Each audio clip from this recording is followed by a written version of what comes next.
Please be seated. Good morning, my dear brothers and sisters. Let me begin my reflection by reading the circular issued by the Cardinal in relation to what is happening in our country these days. Babasahin ko po yung Tagalog version. Yung mga foreigners na naririto who cannot understand the Tagalog may look it up in our Facebook page, Manila Cathedral.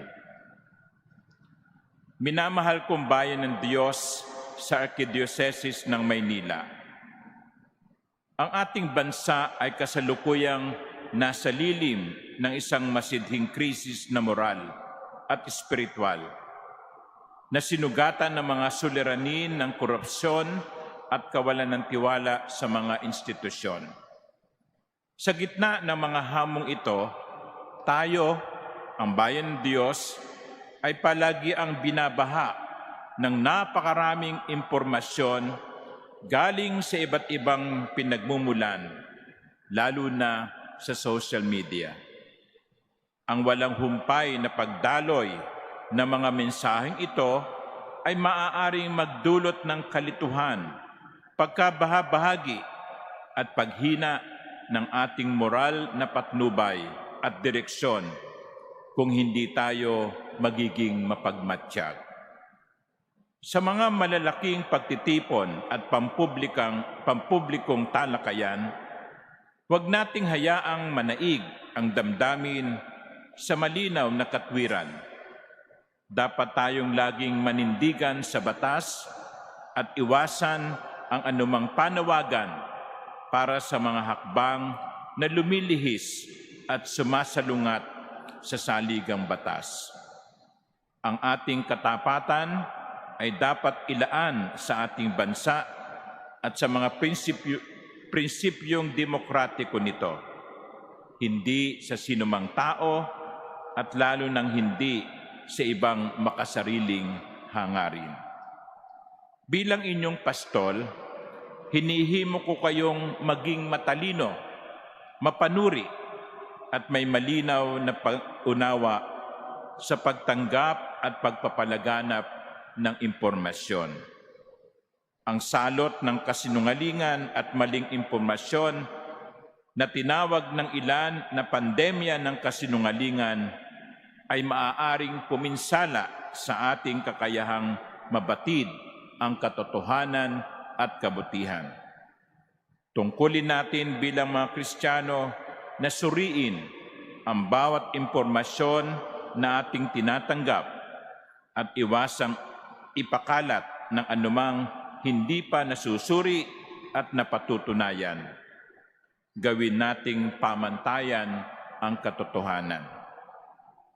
Sa mga nasa sandatahang lakas, kapulisan at lahat ng lingkod bayan, nananawagan ako na manatili kayong tapat sa inyong sinumpaang tungkulin sa watawat at sa ating bayan, hindi sa sinumang personalidad.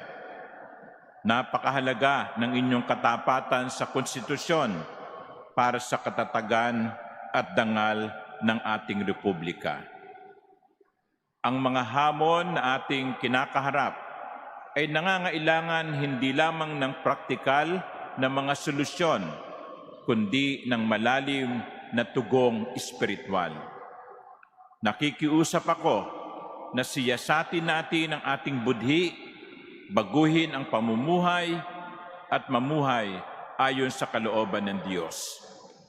Ito ay panawagan para sa personal at pang-institusyong pagbabagong loob upang manaig ang integridad, pananagutan, katotohanan at katarungan.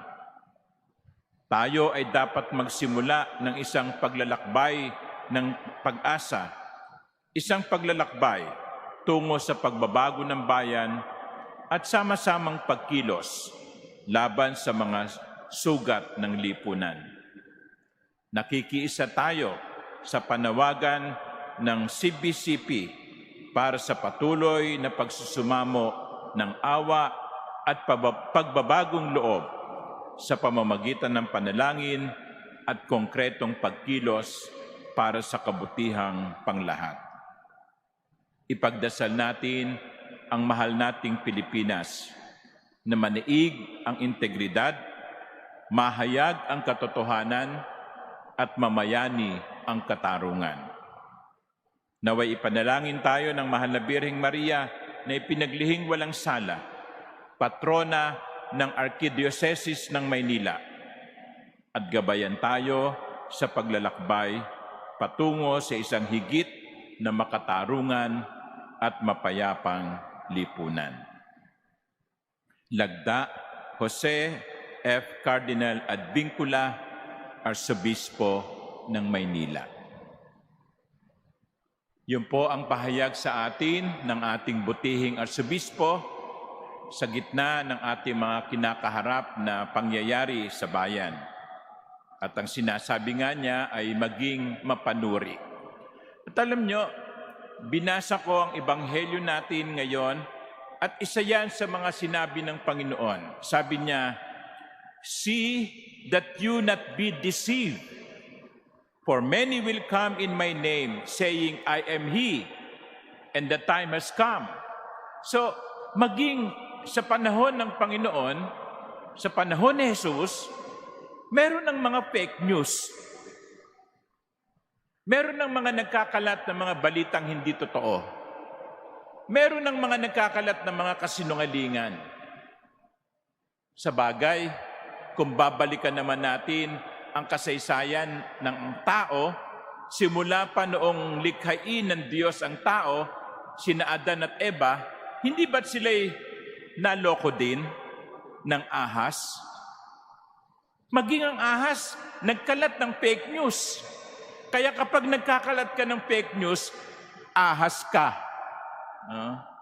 Kapag nagkakalat ka ng kasinungalingan, ahas ka. Kasi yung ahas mismo, niloko ang ating mga unang magulang. Sinabi niya, hindi naman totoo yun. No, ito ang totoo. At ang mga magulang natin, ang unang mga magulang natin, ay nahulog sa patibong na nagbunga ng pagpasok ng kasalanan.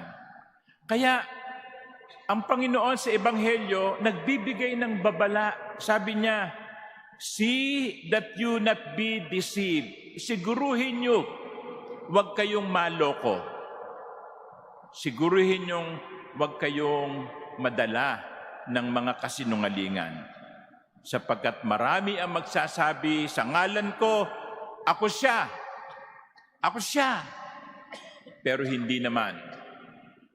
So, mga minamahal kong kapatid, dito, para tayong tinuturuan ng Panginoon na kumilatis.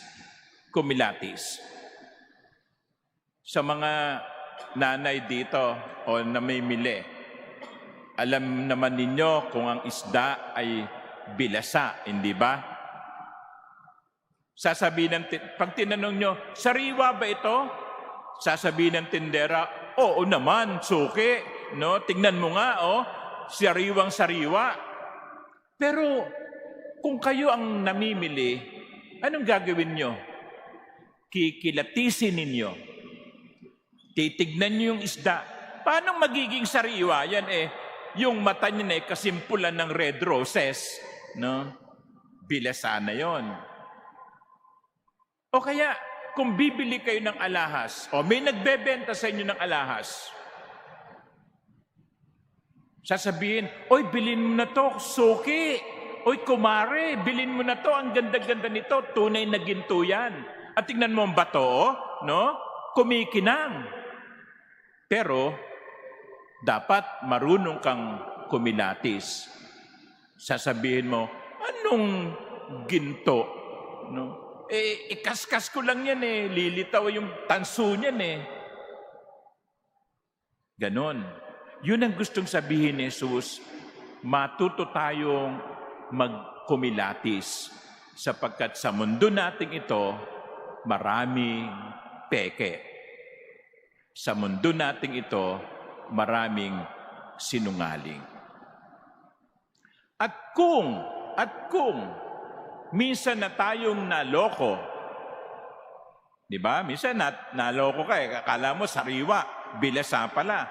Akala mo ginto, tanso lang pala. Kung minsan tayong naloko, matuto na tayo.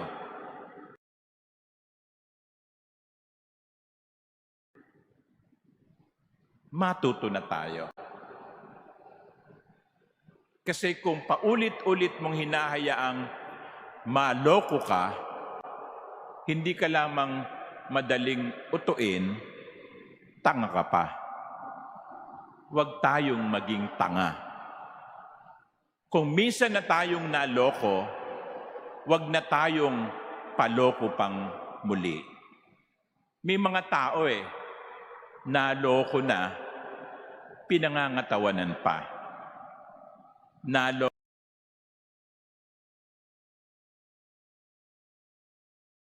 na, patuloy pa rin nagpapaloko. Mga minamahal kong kapatid, hilingin natin ang biyaya ng Espiritu Santo. Ang Espiritu Santo ang gabay natin. Hilingin natin ang kanyang gabay upang sa mga panahong ito na humaharap tayo sa krisis ng politika, maging mapanuri tayo. Maraming manloloko. At kung minsan na tayong naloko o kung minsan na kayong naloko, matuto na kayo sa karanasang yon.